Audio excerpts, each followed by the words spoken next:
ये सूखा, ये रोटी का मारा हुआ भूखा भिखारी ये समझ रहा है कि हम चिकन ने को तोड़ देंगे तो भारत को हम पंगु बना देंगे, लेकिन इसने अपनी भौगोलिक ज्योग्राफी नहीं पढ़ी है ना।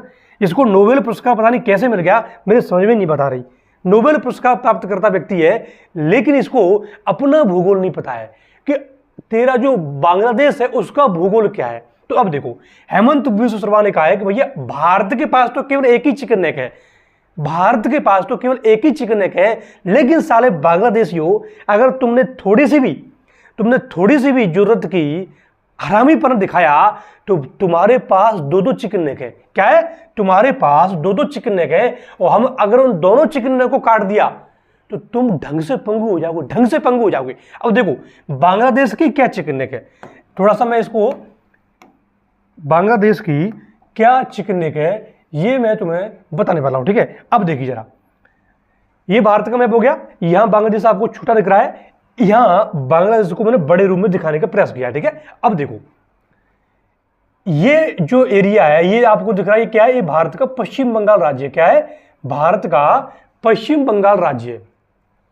इस जगह पर अपनी क्या है?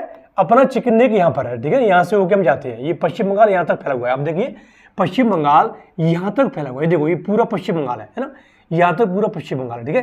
तो देखो ये जो पतला सा आपको दिख रहा है कोना, ये देखो यहां भारत का क्या है? मेघालय राज्य। क्या है? भारत का मेघालय राज्य है ना।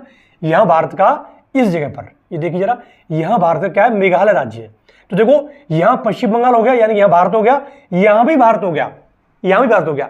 ये जो मुर्गी जैसी नार दिख रही है आपको, ये देखो, ये देखो, ये बांग्लादेश का रंगपुर डिस्ट्रिक्ट है, रंगपुर स्टेट कह सकते हो या रंगपुर एक प्रोविंस कह सकते हैं, किसका? बांग्लादेश का। तो ससुरे तुम हमारा चिकन ने काटोगे, हम तुम्हारे धुआं मचा देंगे। ये देखो जरा, पश्चिम बंगाल से पतला सा रास्ता अगर हम यहां से ऐसे करके टॉप टैंक भेज दिए ना तो पूरा कट जाएगा, साला पूरा कट जाएगा। देखो इस तरीके से, लो ये हो गया पूरा रंगपुर हो गया भारत का हिस्सा। और जैसे भारत का हिस्सा होगा हमारी चिकन नेक ऑटोमेटिक चौड़ी हो जाएगी। अभी उसकी जो कैपेसिटी है वो 22 किलोमीटर है, और जैसे ही रंगपुर डिस्ट्रिक्ट हमने काटा 100 किलोमीटर की हो जाएगी, लगभग 100-150 किलोमीटर की हो गया। चिकन नेक होगी तुम्हारी एक चिकन नेक दबा ली, और तुम उखाड़ भी कह सकते हो। भारत पीओके अभी लेने वाला था, लेकिन परमाणु बम ये सारी विश्व शांति को ध्यान रखते हुए हमने सीज फायर कर लिया है, शांति का रास्ता अपनाया है। लेकिन साल तुम्हारे पास तो कोई भी परमाणु बम नहीं है, तो तुम्हें तो भारत कभी भी धूल चिटा सकता है, कभी भी चिटा सकता है ना। तो ये चिकन नेक इस प्रकार से हम काट सकते हैं, आराम से काट सकते हैं। रंगपुर डिस्ट्रिक्ट खत्म, पूरा साला खत्म, एकदम खत्म, और करना भी चाहिए। अगर ये अब के बार बड़बोलापन दिखाते हैं ना, कैसे भी करके भारत को लेके कोई भी बयान जारी करते हैं ना, ये तुरंत काटो, साला को तुरंत काटो, ये रंगपुर को खत्म करो। रंगपुर खत्म, भारत का चिकन नेक सक्रिय हो जाएगी, चौड़ी हो जाएगी, और रंगपुर खत्म, साला हट। अच्छा एक और चिकन नेक कौन सा देखो जरा, ये देखो, ये भारत का त्रिपुरा राज्य। क्या है? ये भारत का क्या कौन सा राज्य? त्रिपुरा। यहां आप देख सकते हैं ये भारत का त्रिपुरा को दिख रहा है। त्रिपुरा के नीचे मिजोरम हो गया, मिजोरम के जस्ट बगल में ये पतला सा आपको दिख रहा है, खाली सी जगह आपको दिख रही है, ये चटगांव डिस्ट्रिक्ट है। क्या है? चटगांव प्रोविंस है, बांग्लादेश का चटगांव प्रोविंस है। यहाँ ये पूरा क्या है? बांग्लादेश का चटगांव प्रोविंस है, ठीक है। ये वाला देखो, तो ये इस प्रकार से इसको भी हम काट सकते हैं, इसको भी आराम से काट सकते हैं। और जैसे हम काटेंगे तुरंत क्या हो जाएगा? अलग हो जाएगा। तुरंत क्या होगा? तुरंत जो है चटगांव जो प्रोविंस है वो अलग हो जाएगा बांग्लादेश से। और जैसे ही बांग्लादेश से चटगांव अलग होगा, क्योंकि आपको पता चटगांव बंदरगाह बांग्लादेश का बहुत ही, बांग्लादेश की इकोनॉमी के लिए बहुत जबरदस्त है, बहुत ही मील का पत्थर साबित करता है चटगांव बंदरगाह। यहां पर है चटगांव बंदरगाह। बांग्लादेश का पूरा व्यापार ट्रेड हो, जितना भी व्यापार हो, वो चटगांव बंदरगाह से आधे से अधिक व्यापार चटगांव बंदरगाह के माध्यम से होता है। इनकी कमर टूट जाएगी, 2 मिनट में कमर टूट जाएगी। और जैसे ही चटगांव प्रोविंस अलग होता है तो ये सीधी सी बात है, ये हम तुरंत इसको कहां मिला लेंगे? मिजोरम में मिला लेंगे। और जैसे ही मिजोरम में मिलाते हैं तो चटगांव बंदरगाह हमारा बंदरगाह होगा, और पूर्वोत्तर भारत का क्या विकास होगा, क्या जबरदस्त तरीके से डेवलपमेंट होगा। पूर्वोत्तर भारत के चाहे हैंडीक्राफ्ट हो, चाहे वहां के वनो उत्पाद हो, उन सबकी डिमांड बढ़ जाएगी, क्योंकि बहुत ही अच्छी तरीके से हम इसको सप्लाई कर सकते हैं, बहुत ही जबरदस्त तरीके से सप्लाई करके, चाहे भारत में भेजना हो और चाहे भारत के थ्रू और विश्व के अन्य देशों में भेजना हो, हम आराम से भेज सकते हैं। तो आप समझ गए ना। हेमंत बिस्व शर्मा जो कि असम के मुख्यमंत्री हैं, उन्होंने बांग्लादेशियों को कहा है कि भैया अपने भूगोल को पढ़ो। भारत का भूगोल तो पढ़ लिया तुमने, अपने भूगोल को पढ़ने की आवश्यकता है। और जैसे ही तुम अपने भूगोल को पढ़ोगे तो समझ जाओगे कि भैया आराम से बोलना है, बड़े प्यार से बोलना है ना। भारत बाबा है तुम्हारा, और बाबा से बड़े प्यार से बोलते हैं। बाबा के पास पूरी संपत्ति होती है, अगर थोड़ी सी बाबा बिगड़ गया ना तो भिखारी कर देता, भिखारी। ये भारतीय जो परिवार है, भारतीय समाज है, वो अच्छे से जानते हैं इस बात को। तो बाबा लोगों से बड़े बड़े बना के रखनी चाहिए, बहुत बना के रखनी चाहिए। धुआं मचा देते हैं जब अपनी पाते हैं उनकी। तो बांग्लादेशियों ध्यान रखो, तुम्हारी औकात नहीं है कि तुम भारत से नजरें मिला सको, भारत के खिलाफ जा सको, क्योंकि तुम्हारी डिलीवरी करने में 1971 में भारत का याद था। तुम्हारी डिलीवरी नहीं होती 1971 में, तुम पाकिस्तान से पैदा नहीं होते अगर भारत नहीं होता तो।